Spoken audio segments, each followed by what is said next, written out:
Student, last class में हमने gene map की स्टडी की थी। जीन मैप के बारे में हमने सारी चीज़ों को पढ़ा था। जीन मैप को देने वाले साइंटिस्ट थे अल्फ्रेड स्टर्टिवेंट, जो कि मॉर्गन के स्टूडेंट थे। किस तरीके से उन्होंने जीन मैप को एक्सप्लेन किया था और किस एग्जाम्पल का उन्होंने इस्तेमाल किया था। तो उन्होंने सबसे पहला जो जीन मैप बनाया था वो ड्रोसोफिला मेलानोगास्टर जो फ्लाई है उसके जीन्स के बीच में सबसे पहला मैप फॉर्म किया था और वही मैप हमने जो है लास्ट लेक्चर में बनाया था। क्लियर? अब हम इसी जीन मैप से रिलेटेड कुछ क्वेश्चंस और रिकॉम्बिनेंट फ्रीक्वेंसी से रिलेटेड कुछ क्वेश्चंस को आज सॉल्व करेंगे, जिसमें से पहला क्वेश्चन जो है वो आपके पीछे बोर्ड पर लिखा हुआ है। क्वेश्चन है हमारा, a plant with genetic composition AB। ठीक है, एक कोई प्लांट है जिसका जेनेटिक कॉम्पोजिशन है हमारा A और B, उसे क्रॉस किया गया है एक दूसरे प्लांट के साथ जिसका जेनेटिक कॉन्स्टिट्यूशन ++ है। आपको बिल्कुल कंफ्यूज होने की जरूरत नहीं है कि A, B और ++ क्या है, ये इनके जेनेटिक कॉन्फ़िगरेशन को एक्सप्लेन किया गया है। ठीक है, मतलब यहाँ से हमें इस लाइन से हमें पता चलता है कि दो पेरेंटल प्लांट को आपस में क्रॉस किया गया है। यहाँ हमें पेरेंटल जनरेशन मिल गई, तो हमारी जो पेरेंटल जनरेशन है उसमें से एक जो पेरेंट है वो AB हो गया, दूसरा जो पेरेंट है वो ++ से डिनोट किया गया है।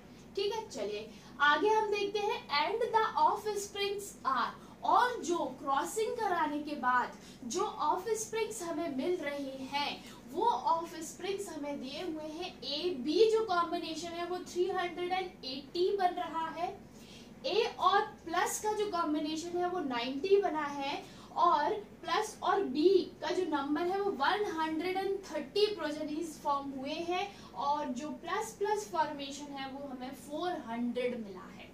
ठीक है, ये हमें क्वेश्चन में दिया हुआ है। हमें कैलकुलेट करना है जीन्स के बीच, A और B के जीन्स के बीच की डिस्टेंस।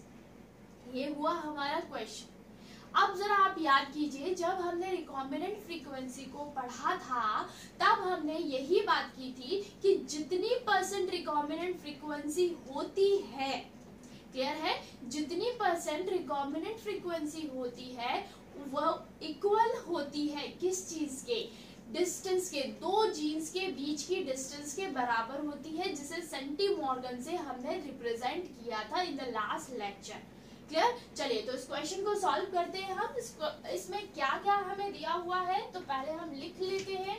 हमें यहाँ मिला है पेरेंटल जनरेशन। ठीक है, तो हम पहले पेरेंटल जनरेशन को अलग करते हैं। पेरेंटल जनरेशन हमारी कौन कौन सी है? एक तो पेरेंटल जनरेशन है हमारी AB और दूसरा पेरेंटल जनरेशन हमें मिल रहा है ++। क्वेश्चन में दिया है पहले से ही। ठीक है, तो क्या हो गया, AB जिसका हमें नंबर दिया हुआ है 380 प्रोजेनीज। कितने बन रहे हैं? 380 बन रहे हैं। ठीक, ++ का कॉम्बिनेशन जो है वो हमें 400 मिल रहा है। ये हो गए हमारे 400। क्लियर? अब जरा हम रिकॉम्बिनेंट्स की बात करते हैं।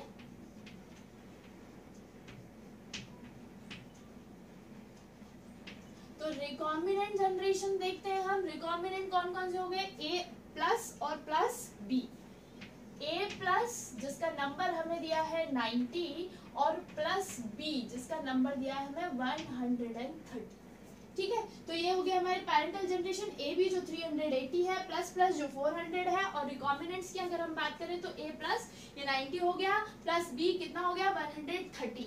चाहिए हमें डिस्टेंस, तो डिस्टेंस हमें मिलेगी रिकॉम्बिनेंट फ्रीक्वेंसी से। तो सबसे पहले हम बात करेंगे रिकॉम्बिनेंट फ्रीक्वेंसी की। ठीक है, तो रिकॉम्बिनेंट फ्रीक्वेंसी का फॉर्मूला याद कीजिए क्या था? Number of recombinants, number of recombinants में शॉर्ट में लिख रही हूं, आप लोग कंप्लीट कर लीजिएगा, upon total number of progeny या ऑफस्प्रिंग्स, आप कुछ भी लिख सकते।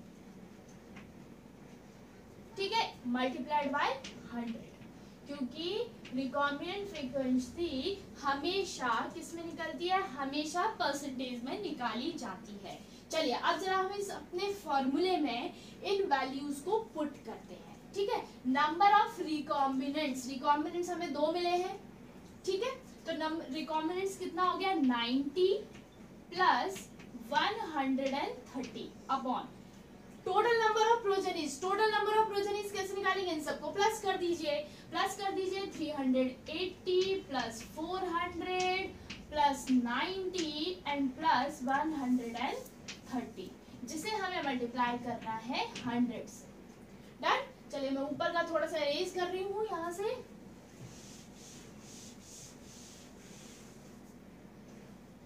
चलिए भाई प्लस कीजिए, कितना आ गया हमारा 130 प्लस 90, ये हो गया हमारा 220 अपॉन इन्हें प्लस कीजिए 380 प्लस 400 प्लस 90 प्लस 130, ये हमारा टोटल हो जाएगा 1000 और वो है मल्टीप्लाइड बाय 100। सॉल्व कीजिए फटाफट से इसे, कितना आ गया हमारा 22%। ठीक है। तो रिकॉम्बिनेंट फ्रीक्वेंसी हमें मिली है 22%। ये रिकॉम्बिनेंट फ्रीक्वेंसी हमें 2 पैरेंटल जनरेशन के बीच में मिली। पैरेंटल जनरेशन थी हमारी ए बी और प्लस प्लस, इसके बीच इस क्रॉस की हमें रिकॉम्बिनेंट फ्रीक्वेंसी मिल जाती है। और हमसे क्वेश्चन में ही पूछा है कि आप ए और बी के बीच की डिस्टेंस का पता कीजिए, और जितनी रिकॉम्बिनेंट फ्रीक्वेंसी होती है उतनी ही डिस्टेंस हमें मिलती है। ठीक है। तो यहाँ ए और बी के जीन की जो डिस्टेंस है वो हमें कितनी मिल जाएगी भाई, आंसर क्वेश्चन हमारा यही सॉल्व हो गया। कितनी हो गई 22 सेंटीमॉर्गन। हो गया क्वेश्चन सॉल्व, सिंपल था। ठीक है। तो इस तरीके से क्वेश्चन पूछे जाते हैं बच्चों। ठीक है। लेकिन आपको उसमें ढूंढना पड़ेगा कि which one is our parental generation and which one is our recombinants. इनको ढूंढ कर ही हम, देखिए इसमें क्वेश्चन और भी बन सकते हैं, रिकॉम्बिनेंट फ्रीक्वेंसी पूछ सकते हैं, ये सारी वैल्यूज दी होंगी, या फिर इनमें से एक वैल्यू को खत्म कर दीजिए, आप छुपा दीजिए, बाकी रिकॉम्बिनेंट फ्रीक्वेंसी दी होगी, बाकी वैल्यूज निकाल लीजिए। इतनी मैथ्स तो हम 10th क्लास में पढ़कर आए हैं कि किस तरीके से छोटी छोटी चीजों को सॉल्व कर सकते हैं। ठीक है। तो यहाँ हमारी ए और बी के बीच की जो डिस्टेंस है वो हमारी कितनी आएगी 22 सेंटीमॉर्गन। चलिए अब नेक्स्ट क्वेश्चन की तरफ चलते हैं हम। चलिए ये है हमारा नेक्स्ट क्वेश्चन। नेक्स्ट क्वेश्चन क्या है, हमें 5 जीन दिए हुए हैं A B C D and E. ये पांचों जीन जो हैं इनमें जो रिकॉम्बिनेंट फ्रीक्वेंसी है वो हमें दी हुई है। ए बी की रिकॉम्बिनेंट फ्रीक्वेंसी 32% है, सी डी की रिकॉम्बिनेंट फ्रीक्वेंसी 18% है, ए सी की 48 है, ए ई की 8% है।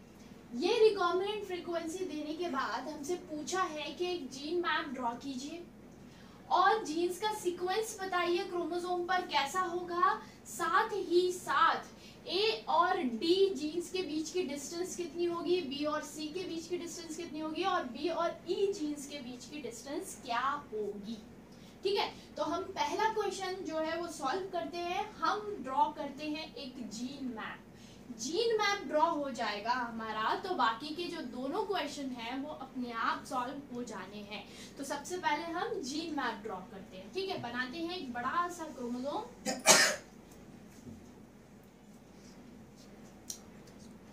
चलिए अब ये जो क्रोमोसोम है इसमें हमें बताएंगे कि हम इन 5 जीन्स को किस सीक्वेंस में कैसे अरेंज कर सकते हैं।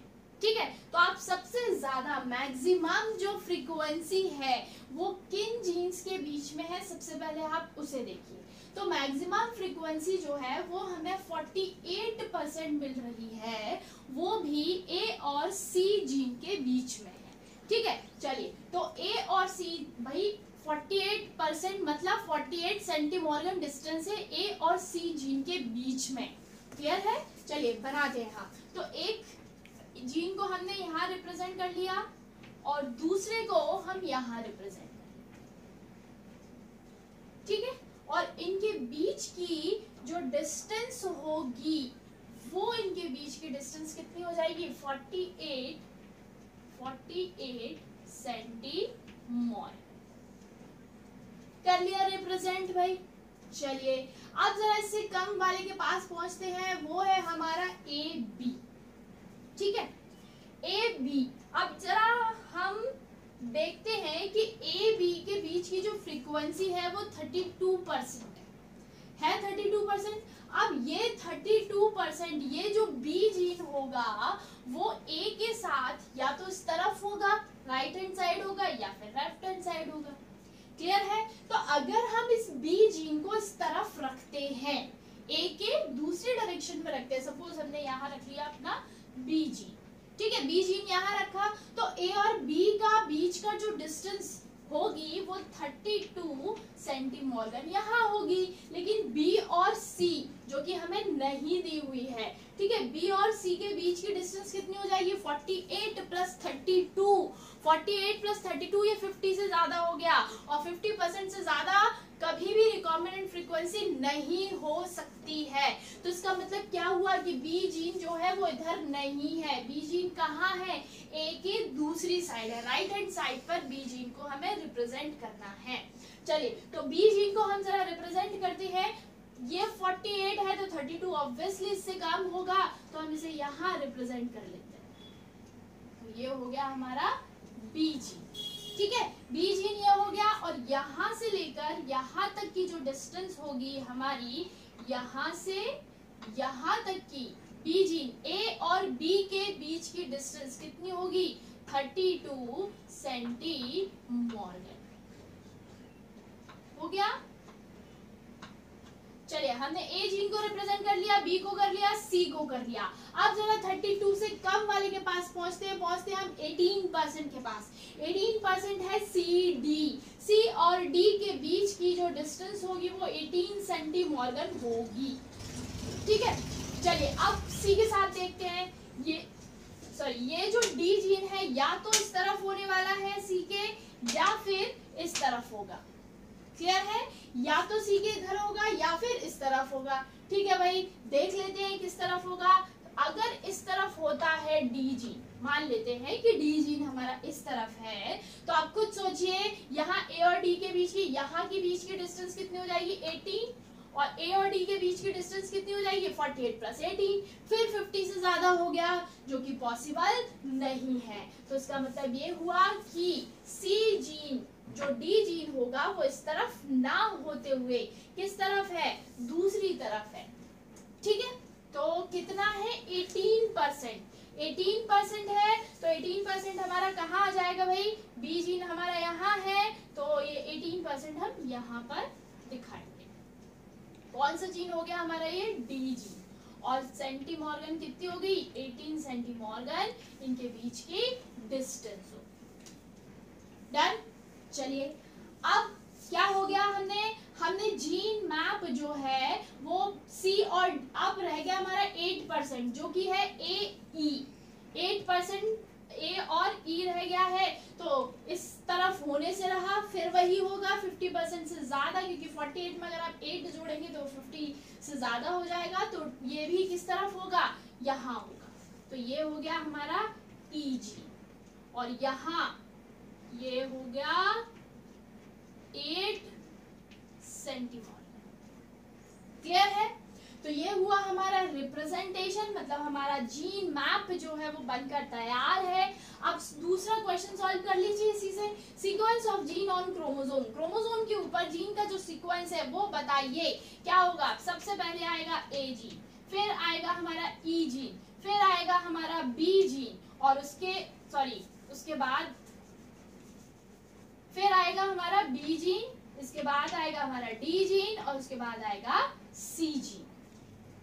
ठीक है, डी यहाँ नहीं आएगा भाई, ऐड करके देखिए, डी यहाँ ना आते हुए डी हमारा यहाँ आएगा। 18% है, ये तो बहुत कम हो जाएगा।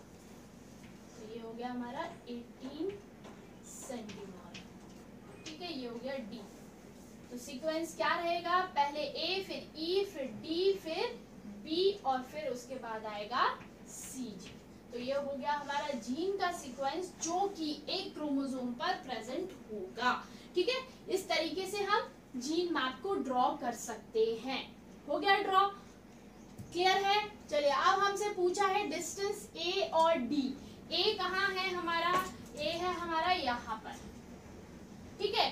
डी कहाँ है हमारा? डी है हमारा यहाँ।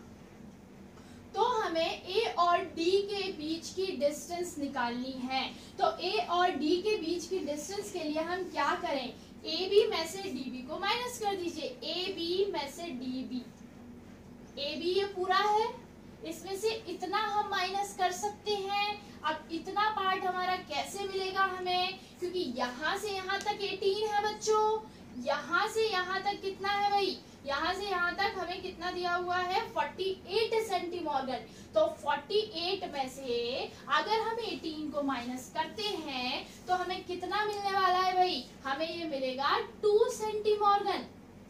क्लियर है, कितना मिलने वाला है 2 सेंटीमॉर्गन। तो हमें क्या निकालना है, एडी निकालना है। तो एडी हमारा कैसे निकलेगा, A B minus D B. A B हमें दिया है कितना 32 सेंटीमॉर्गन, और जो एडी है वो अभी हमने निकाला 2 सेंटीमॉर्गन, और इसका आंसर कितना आ गया 30 सेंटीमॉर्गन। तो एडी कितना आ गया 30 सेंटीमॉर्गन। ऐसे ही अगला हमें निकालना है बीसी। तो बीसी निकालने के लिए हम क्या करेंगे, AC minus A B. BC के लिए हम क्या करेंगे, एसी में से किसको माइनस कर दे, देखो भाई एसी ये पूरा है, ठीक है, हमें निकालना है केवल बीसी जो कि हमने नहीं दिया हुआ है। तो क्या करें, इस पूरे में से ए बी को माइनस कर दो, इतना हिस्सा बचेगा हमारा। तो AC minus A B. AC हमें कितना दिया हुआ है, देखो फटाफट, एसी जो है वो हमें दिया हुआ है 48 सेंटीमॉर्गन, और ए बी हमें दिया हुआ है 32 सेंटीमॉर्गन। 48 में से 32 को माइनस कीजिए, आ जाएगा आपका 16 सेंटीमॉर्गन। 16 सेंटीमॉर्गन। तो बीसी की भी डिस्टेंस जो है वो हमने निकाल ली है। और ऐसे ही आप ए बी ई की डिस्टेंस निकाल लीजिए। बी ई की जो डिस्टेंस है वो आपकी ए बी माइनस ए ई से निकलेगी। क्लियर, ए बी माइनस ए ई कीजिए और बी ई आपके सामने आ जाएगा। तो ए ये रहा, बी ये रहा हमारा, ए बी माइनस ए ई, इतना माइनस कर दीजिए, आपको चाहिए बी ई, इतनी डिस्टेंस चाहिए। क्लियर, तो आप इसे और थोड़ा एनलार्ज बनाइएगा, बड़ा जीन मैप बनाइएगा, उसके बेस पर आप ढूंढिएगा, इन क्वेश्चंस को आप दोबारा से अपनी कॉपी में सॉल्व कीजिएगा। ठीक, तो ऐसे ही जीन मैप से रिलेटेड क्वेश्चंस ऐसे ही दिए जाते हैं जिसमें आपको फ्रीक्वेंसीज को मेजर करना पड़ेगा, खुद से ढूंढना होगा कि भाई थोड़ा सा दिमाग आपको खुद भी लगाना पड़ेगा, क्योंकि आपको वही 2-3 चीजों के बारे में आपको सोचना है कि रिकॉम्बिनेंट फ्रीक्वेंसी 50% से ज्यादा नहीं होनी चाहिए, जीन्स कहाँ से कहाँ शिफ्ट होगा, लेफ्ट हैंड साइड रखना है, राइट हैंड साइड रखना है, क्रोमोसोम पर सीक्वेंस अपने आप आपके सामने आ जाएगा। क्लियर है, तो ये हुए हमारे कुछ क्वेश्चंस। अब हम आगे बात करते हैं अपने अगले टॉपिक की तरफ। चलिए, तो इस तरीके के जो क्वेश्चंस हैं, आप जो भी बुक प्रेफर कर रहे हैं उनको जरूर सॉल्व करिए। और भी क्वेश्चंस इस टाइप के दिए जाते हैं, उनको लगातार सॉल्व कीजिए। जो ना समझ में आए कमेंट बॉक्स में दीजिए, आपको सोल्यूशन मिल जाएगा। चलिए आगे हम अपने अगले टॉपिक के बारे में बात करते हैं। अगला टॉपिक है हमारा सेक्स लिंकेज। भाई लिंकेज वर्ड सुनते ही अपने आप दिमाग में आ जाना चाहिए कि सेक्स लिंकेज को रिप्रेजेंट या डिस्कवर करने वाले साइंटिस्ट नन अदर देन कौन है, मॉर्गन ही है।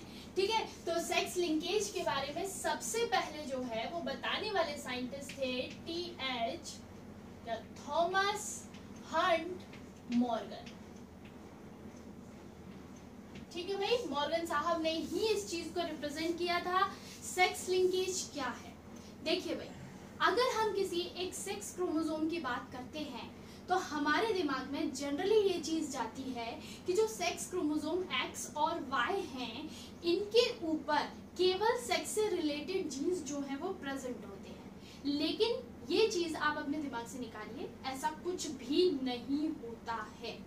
ठीक है, एक्स और वाई जो जीन्स हैं इनके ऊपर सेक्स से रिलेटेड जीन्स होते हैं, लेकिन इसके साथ साथ जो और भी अदर कैरेक्टर्स हैं उनके जीन्स भी इन क्रोमोसोम्स के ऊपर पाए जाते हैं। जैसा कि हमने मेलानोगास्टर, ड्रोसोफिला मेलानोगास्टर फ्लाई के केस में देखा था, उसमें हमें विंग साइज का जीन मिला एक्स क्रोमोसोम पर, हमें आई कलर का जीन भी एक्स क्रोमोसोम पर दिखाई दिया, और प्लस इसी के साथ बॉडीड कलर का जो बॉडी का कलर था वो भी हमें एक्स क्रोमोसोम पर ही दिखाई दिया था। क्लियर है? तो एक्स क्रोमोसोम पर पाए जाने वाले सारे के सारे जीन्स जो हैं वो सेक्स से रिलेटेड हों वो कंपल्सरी नहीं है। उससे रिलेटेड और मतलब अदर कैरेक्टर्स भी जो जीन्स हैं वो इन क्रोमोसोम्स पर पाए जाते हैं। ठीक है, तो सेक्स लिंकेज क्या है? सेक्स लिंकेज जो है बेटा वो सिंपल सी एक इसकी डेफिनेशन है कि ऐसे जीन्स जो कि इन सेक्स लिंक्ड क्रोमोसोम्स पर पाए जाते हैं, ठीक है, वो सारे जीन्स जो कि सेक्स क्रोमोसोम पर प्रेजेंट है वो जीन्स क्या हैं? वो सारे के सारे जीन्स सेक्स लिंक्ड जीन्स कहलाएंगे, और उनकी टेंडेंसी एक साथ रहने की या एक साथ अगली जनरेशन में इनहेरिट होने की जो टेंडेंसी है वो सेक्स लिंकेज कहलाती है। समझ में आया? फिर से एक्सप्लेन करती हूँ एक बार। ऐसे सारे जीन्स जो कि सेक्स क्रोमोसोम्स के ऊपर प्रेजेंट है, ठीक है, ऐसे सारे जीन्स जो कि सेक्स क्रोमोसोम्स के ऊपर प्रेजेंट है, और प्लस इसके साथ वो सारे के सारे जीन्स हमारे कैसे कहलाएंगे? सेक्स लिंक्ड जीन्स कहलाएंगे, और उनकी जो टेंडेंसी है एक साथ अगली जनरेशन में ट्रांसफर होने की वो टेंडेंसी जो है वो सेक्स लिंक्ड कहलाएगी। क्लियर है? ये जो सेक्स लिंकेज है इसको मॉर्गन ने डिस्कवर किया था, वही हमारी फ्रूट फ्लाई, इसका साइंटिफिक नेम, फ्रूट फ्लाई का साइंटिफिक नेम फटाफट से मुझे कमेंट बॉक्स में लिख कर दीजिए। आज का क्वेश्चन है, फटाफट बताइए कि फ्रूट फ्लाई का साइंटिफिक नेम क्या होता है। ठीक है, तो ये जो सेक्स लिंकेज है वो टीएच मॉर्गन ने सबसे पहले फ्रूट फ्लाई में ही देखा, क्योंकि भाई इनकी जो एक्सपेरिमेंटल वर्क था वो सारा का सारा किसके ऊपर था? सारा का सारा था फ्रूट फ्लाई के ऊपर। मैं अभी साइंटिफिक नेम बोलने वाली थी, ठीक है, फ्रूट फ्लाई के ऊपर ही इनका सारा का सारा काम था। ठीक है, तो इन्होंने जो सेक्स लिंकेज है वो भी फ्रूट फ्लाई पर दिया, लेकिन इन्होंने एक स्पेसिफिक कैरेक्टर को लिया, वो स्पेसिफिक कैरेक्टर था फ्रूट फ्लाई का आई कलर। फ्रूट फ्लाई का आई कलर, ठीक है, इन्होंने इसे एक्सप्लेन किया था फ्रूट फ्लाई के आंख के कलर के साथ। ठीक है भाई, अब इन्होंने ऐसा क्या किया, इनको ये चीज करने की जो है वो प्रेरणा कहाँ से मिली? आफ्टर ऑल साइंटिस्ट थे, फ्रूट एक बड़ा सा उनका फ्लाई रूम, उसमें लगातार जो फ्रूट फ्लाई थी या ड्रोसोफिला मेलानोगास्टर था उसके ऊपर काम चल रहा था। अचानक से उन्होंने इस चीज पर बहुत गौर किया कि उन्हें रेड आइड की लाल आंख वाली मक्खी जो है वो ज्यादा दिखाई दे रही। ठीक है, ज्यादातर उन्हें जो फ्लाइज थी वो रेड आइड नजर आई, लेकिन उन लाल आंख वाली मक्खियों में से केवल एक फ्लाई ऐसी थी जिसकी आई का कलर जो था वो वाइट था। ठीक है, उसकी आई का कलर क्या था? वाइट। अब उन्होंने बड़ा ध्यान दिया इस चीज के लिए कि मेरे पास एक जस्ट एग्जाम्पल के लिए कि मेरे पास 100 फ्लाइज जो हैं उनमें से 99 तो रेड आइड हैं, लेकिन केवल एक फ्लाई ऐसी है जिसकी आई का कलर कैसा है? वाइट है। भाई इन्होंने इस चीज को बहुत ध्यान से देखा और उन्होंने उस वाइट आइड फ्लाई को लिया और उसका, भाई नॉर्मल सी बात है, आपको बताया था कि जो फ्रूट फ्लाई होती है उसको बाहर से ही देखने पर पता चल जाता है कि which one is male and which one is female fly.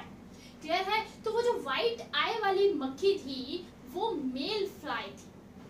ठीक है, तो जो उन्हें सफेद आंख वाला मक्खी जो मिली वो कैसी थी? मेल थी। ठीक है, चलिए उन्होंने बड़ा सोचा कि ऐसा क्या है इसके पास कि क्या मतलब व्हाइट आई इतनी कम क्यों है क्या इसका जीन किसी सेक्स से रिलेटेड है, क्या इसका जीन किस चीज, उन्हें अभी कुछ भी नहीं पता था। आप ये समझिए उन्हें कुछ भी नहीं पता कि इसका जीन कहाँ है, कैसे है, क्या काम है। ठीक है भाई, अब उन्होंने क्या किया, इस चीज को और आगे बढ़ाने के लिए 3 टेस्ट करवाए। ठीक है, 3 टेस्ट करवाए, जिनमें से पहला जो टेस्ट था वो उन्होंने एक रेड आई वाली फीमेल फ्लाई ली और एक वाइट आइड वाला मेल लिया, इनके बीच में क्रॉसिंग कराई। फर्स्ट क्रॉस की हम बात करते हैं। ठीक है, तो क्रॉस उनका हम पहला क्रॉस देखते हैं।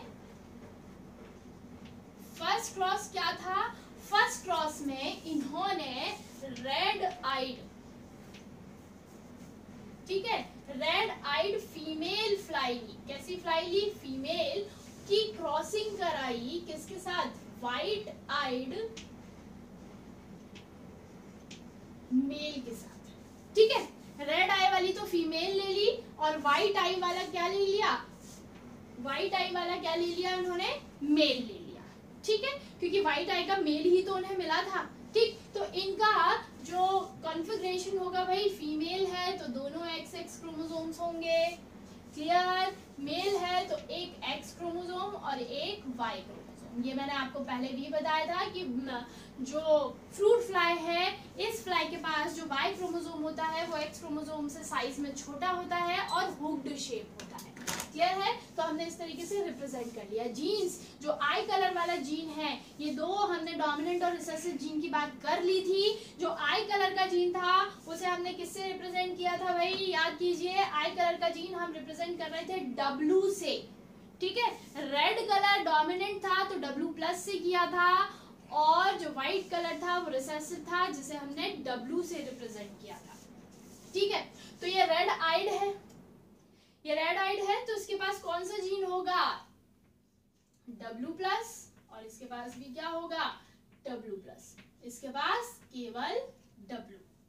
ठीक है, अकेला ये W जो है रिसेसिव जीन है, बट स्टिल ये अकेले अपना रिस्पॉन्स दे रहा है, अपना एक्सप्रेशन दे रहा है। ये सारी बात हम पहले ही कर चुके हैं, दिमाग में आनी नहीं चाहिए दोबारा से। ठीक है, यहाँ हमने W+ क्यों लिया, उसका रीजन भाई, अगर हम यहाँ पर W+ लेते और यहाँ केवल W लेते तो भी तो ये फ्लाई फीमेल ही होती, और कैसी होती, रेड आइड होती, बिल्कुल होती। ये अपना एक्सप्रेशन देता, ये अपना एक्सप्रेशन नहीं देता। लेकिन हमने दोनों जीन्स को डोमिनेंट क्यों लिया है, रीजन है हमारे मेंडल। भाई मेंडल ने जो पैरेंटल जनरेशन लेते थे वो हमेशा कैसी लेते थे, हमेशा होमोजाइगस लिया करते थे। तो हमने भी यहाँ हेटेरोजाइगस ना लेते हुए क्या ले लिया, होमोजाइगस कंडीशन को उठाया। क्लियर, अब इनके बीच में हमने करवाई क्रॉसिंग। क्रॉसिंग करवाने से पहले क्या होगा, गैमीट्स का फॉर्मेशन। गैमीट्स का फॉर्मेशन होगा, यहाँ हमारे केवल 1 टाइप का गैमीट बनेगा। एक गैमीट जो बनेगा वो हमारा W+ बन गया, दूसरा गैमीट भी हमारा क्या बनेगा, W+ बनेगा। क्लियर, यहाँ जो गैमीट बनेगा, एक गैमीट बन गया W और दूसरा बनने वाला है Y। ठीक है, ये हमने गैमीट्स का फॉर्मेशन हुआ। गैमीट के फॉर्मेशन के बाद अब क्या, कौन सी जनरेशन मिलती है हमें, F1 जनरेशन मिलती है। ठीक है, चलिए तो बनाते हैं हम F1 जनरेशन। F1 जनरेशन को ढूंढते हैं हम, तो F1 जनरेशन में हमें यहाँ 4 प्रोजेनीज मिलने वाली हैं। चलिए बनाते हैं हम हमारी F1 जनरेशन। तो इसमें क्या होगा, W+ को हम पहले W के साथ करते हैं। ठीक, W+ और ये दोनों जो है वो XX क्रोमोसोम हमें यहाँ पर मिल जाते हैं। ठीक है, दूसरा हमें फिर W+ किसके साथ बनेगा, Y के साथ। ये हमारी दूसरी प्रोजेनी, W+ को W के साथ, अगेन फीमेल मिलेगा, हमें मिलेगी W और यहाँ मिल गया W+,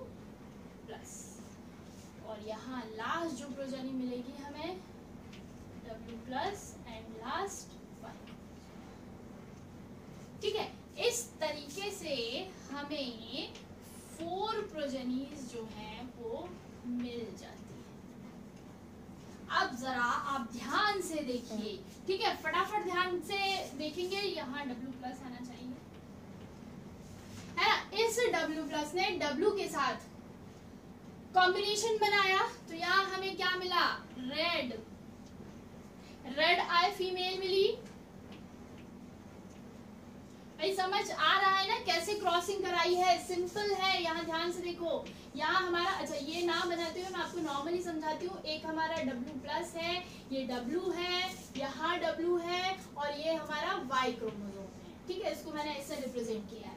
तो यहाँ ये W+ इस W के साथ जाएगा तो ये W+ W हो गया। फिर ये W+ जो है इस Y के साथ जाएगा तो W+ Y हो गया। ये वाला जो है वो WW आएगा, यहाँ हमारा WW हो गया, और यहाँ पर फिर W जो है वो Y के साथ जाएगा, और यहाँ हमारा W और Y क्रोमोसोम हो गया क्लियर। इस तरीके से कॉम्बिनेशंस जो है वो यहाँ पर हमने बनाए हैं, ठीक है। तो अब जरा इनको हम थोड़ा सा और एक्सप्लेन करते हैं, देखते हैं किस किस कलर का जो है मेल और फीमेल मिले। यहाँ भी हमें मेल मिलेगा, लेकिन कलर कैसा होगा इसका, मैं बार बार नहीं लिख रही हूँ, रेड मेल, ठीक है। ये हमें कैसा मिलेगा, W, दोनों पर WW है, दोनों पर जीन कैसा है भाई, WW है, ठीक। तो ये फीमेल हमें फीमेल मिलेगी, लेकिन ये फीमेल हमें कैसी मिलने वाली है, ये फीमेल भाई W+ आएगा, यहाँ W कैसा आ सकता है, और यहाँ भी W+ आएगा क्योंकि इसके दोनों W+ है। ये फीमेल हमें मिलेगी रेड फीमेल, भाई आई कलर है, फीमेल का कलर की बात करें, और यहाँ भी हमें रेड मेल मिलने वाला है, ठीक है। ये जीन्स हमें मिले, क्लियर हो रहा है ना। तो हमें जितने भी मेल और फीमेल मिले F1 जनरेशन में, वो चारों की चारों, सारे के सारे, इनका कलर कैसा था, रेड आइड था, ठीक है। आइस का कलर कैसा हुआ, लाल। तो यहाँ से भाई जो हमने मेंडल साइंटिस्ट थे उन्होंने बताया था F1 जनरेशन में जो भी हमें दिखाई देता है, जो भी जीन अपना एक्सप्रेशन देता है वो डोमिनेंट होता है। तो यहाँ से मॉर्गन को क्लियर हो गया कि रेड आई कलर जो है वो कैसा कैरेक्टर है, डोमिनेंट कैरेक्टर है, और व्हाइट आइड जो है वो एक रिसेसिव कैरेक्टर है, क्लियर है। चलिए, तो यहाँ इतना सब कुछ देखने के बाद मॉर्गन ने इस चीज को आगे बढ़ाया। आगे बढ़ाने के बाद इनकी कराई सेल्फिंग, ठीक है। F2 जनरेशन तक ये पहुंचे, तो ये हमारी जनरेशन हो गई F1 जनरेशन। हम अगली जनरेशन की तरफ बढ़ते हैं, तो वो अगली जनरेशन होगी हमारी F2 जनरेशन, और ये कराई गई सेल्फिंग। अच्छा, इसको ऐसे ना लिखते हुए देखो, सेल्फिंग कराने के लिए हमें एक मेल और एक फीमेल चाहिए, तो वो मेल और फीमेल हमने कहां से उठाया, F1 जनरेशन में से, ठीक है। तो F1 जनरेशन में से हमने एक मेल लिया और एक फीमेल लिया। आप देख लीजिए सबके, आप इस वाले में फीमेल को ले लीजिए, इस वाले मेल को ले लीजिए, बात तो एक ही, ठीक है। तो हमने क्या किया, इस मेल और इस फीमेल, इन दोनों को क्या करवाई, इन दोनों की करवाई हमने सेल्फिंग, ठीक है।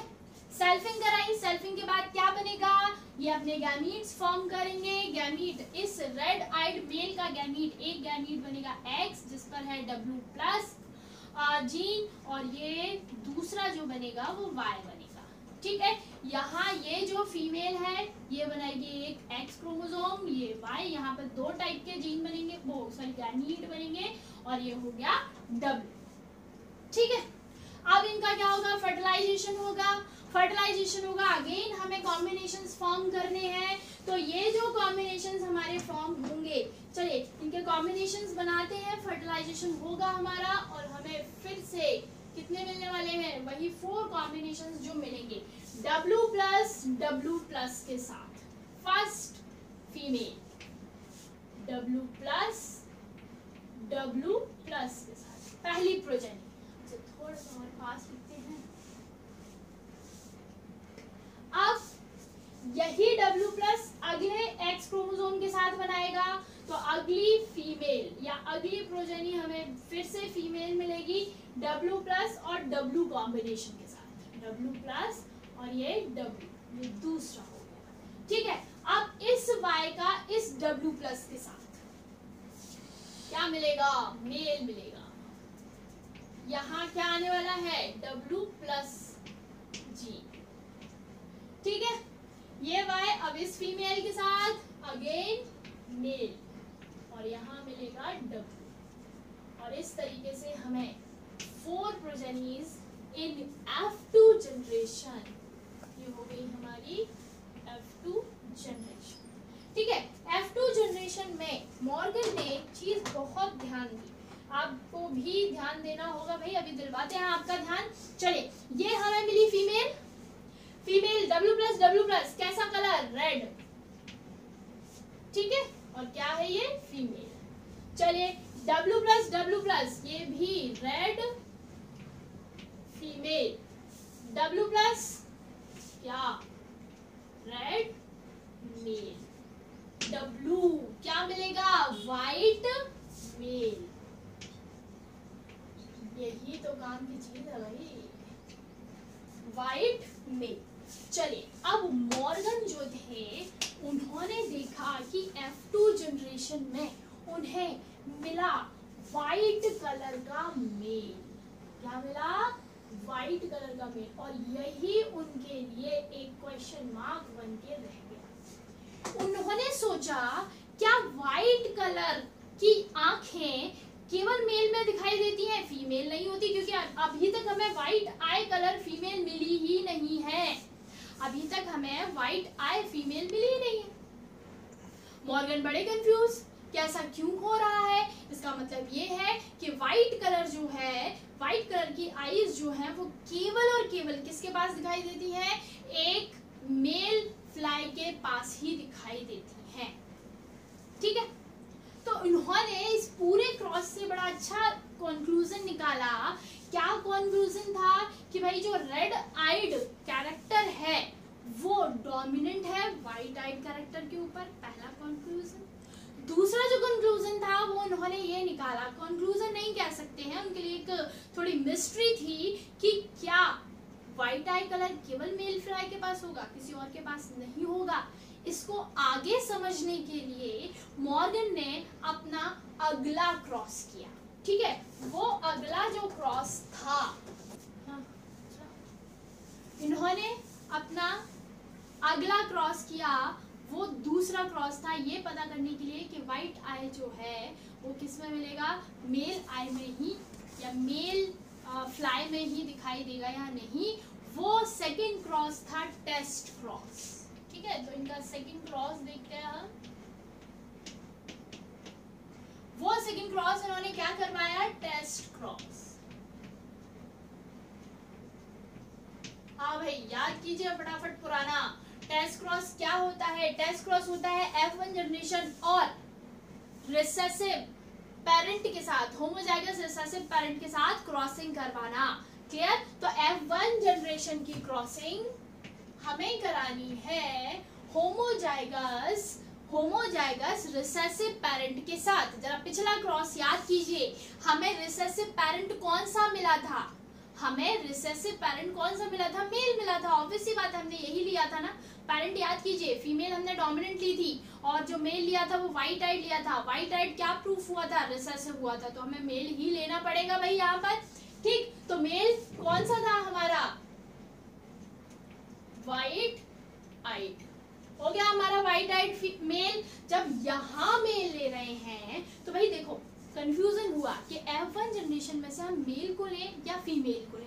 हमारे पास दो जेंडर है यहाँ पर, मेल को लेना है या फीमेल को लेना है, हमें नहीं पता उसने क्या लिया था। ठीक है, हम नहीं जानते, तो लेकिन हमने पता कैसे किया, हमने पता ऐसे किया कि वो जो F1 पेरेंटल जनरेशन का जो होमोजाइगस रिसेसिव पेरेंट तो मेल था, तो जब उसने यहाँ एक तो डिसाइड है कि मेल आना ही आना है, तो F1 जनरेशन में से हमें क्या लेना पड़ेगा, फीमेल, क्योंकि मेल और फीमेल की ही तो क्रॉसिंग कराओगे भाई, मेल मेल की क्रॉसिंग थोड़ी ना करा सकते आप।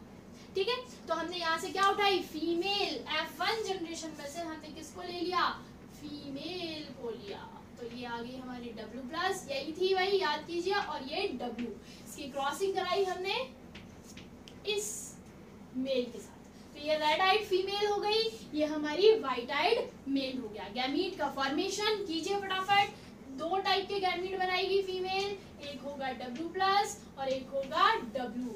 यहाँ पर मेल जो है W, ये भी दो टाइप के गैमीट, और एक Y बन गया। फर्टिलाइजेशन कीजिए फटाफट से। फर्टिलाइजेशन में हमें क्या मिलेगा, पहला फीमेल मिली जिसके पास W+ जीन था और यहां से आया W। दूसरा हमें मेल मिला जिसके पास W+ था और यहाँ Y क्रोमोसोम। तीसरा जो है वो हमें फीमेल मिली जिसके पास W और W कॉम्बिनेशन था और यहाँ जब हमने देखा तो हमें फिर से एक मेल मिला जिसके पास कॉम्बिनेशन W और Y क्रोमोसोम था। ठीक है, ये कॉम्बिनेशन जो है वो हमें देखने को मिला। अब जरा इसको ध्यान से देखते हैं हम। W और W, चलिए अब इनके देखते हैं। ये हमें फीमेल मिली लेकिन आई का कलर रेड, तो ये रेड फीमेल।